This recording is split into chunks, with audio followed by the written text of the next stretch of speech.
It depends on the nature of what I'm doing. Some of them, like footsteps, you could always reuse footsteps. I feel like rivers and creeks and streams and birds chirping and those sorts of ambient effects, you can never have enough of those. I'll build the library out, but then also might add a new one. Like that's not quite the birds I want, or whatever it is. Like at the end of the Alive video, there is some waves crashing on the beach and a seagull and all of that sort of stuff. And I have probably six different seagulls squawking. And they're trying to pick which one to put in there, that sort of stuff. And then, some of it is just when you find any kind of weird thing that you can. I actually took a sound effect. There's one at the beginning of Alive. There's like this sort of snap, crackle, pop at the beginning of it that I just thought sounded kind of cool in the middle of this bit of lull in the music. That really added some flavor to it. Various other things like that. I like it when things fall apart um, audibly. There's a song called Unknown One that I did, and it just completely breaks down in the last third of the song. And I think that's pretty amazing sounding. And so I'll do that with some of the other sound effects as well. And there's been a couple. Um, Unfortunately, I'm not able to share them because of the nature of what I was doing. But I actually built an entire scene around a cool sound effect that I generated. It sounded kind of like a futuristic laser gun kind of a thing. So I actually built a gun in Blender and built a whole scene Wow. just because that sound effect sounded so cool. I had to do something with it. How much editing are you doing to the sound effects? I know like everybody mentioned that their process for building a visual is, generate it somewhere, upgrade it or upscale it somewhere else, and then maybe they're taking it to runway and adding in camera movements and things like that. Are you doing a similar process for sound design? Yeah, for some of it, if I'm going to use something as raw and then I'm going to do post processing on it to turn it into something else. Again, going back to the example of, finding effects out in the world that they then transform for like laser blasts or lightsabers or whatever it is for some of that. So if I'm going to do that, there's a lot of post work on it. But for some of it, especially for footsteps and things like that, you can get away with pretty low fidelity on those because they're Sure. more just ambient, set the mood, get something across. So a lot of those you can use just straight out of the generation software.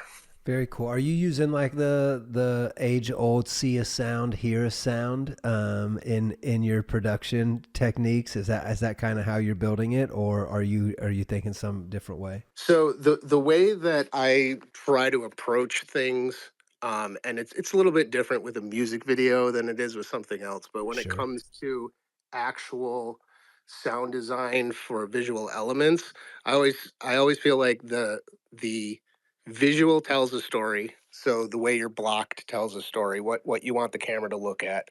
The actors tell a story based on how they're emoting and interacting with each other in the environment, and then the sound tells a story as well. And if in the best productions, all of those three things are getting across information about the story that they want to tell Wow. overall. So you can have things where, you might have two people. This is going to be probably a pretty crappy example. Where you've got two people talking, right? And if the background is people talking and plates clanking and all of that sort of stuff, they're like at a restaurant or at a cafe or whatever. Where if it's high tech, computer sounding things, maybe they're, in some kind of sci-fi environment, or they're in a lab, or they're in a whatever. And so really understanding what's going on and allowing the audio to help tell the story of what's going on in a particular moment is really the approach that I take for a lot of that stuff. Incredible. I'd love to ask you, if you're really into sound design, and I hate to put you on the spot, but I'm going to do it, and don't feel like you have to answer. You can pass. But I would love to know like what some of your favorite movies are, just sound design alone. Like even if just one Oh, or two that come to mind. oh boy, if you get me started, this could be dangerous. I I love low budget. I love B movies, 80s and 90s, like action stuff. I've always been a huge fan, especially of the low budget action flicks with all the different kinds of punches and people falling on the ground and all that stuff that they insert. I love that stuff. I think so. I'm gonna go super deep cut. I don't know how many people are even gonna know this, but there was a little movie that came out in 1998 called Deep Rising. It was written and directed by the guy who would a year later do The Mummy with Brendan Fraser. And Deep Rising is a sci-fi horror action movie. It's kind of everything all rolled into one.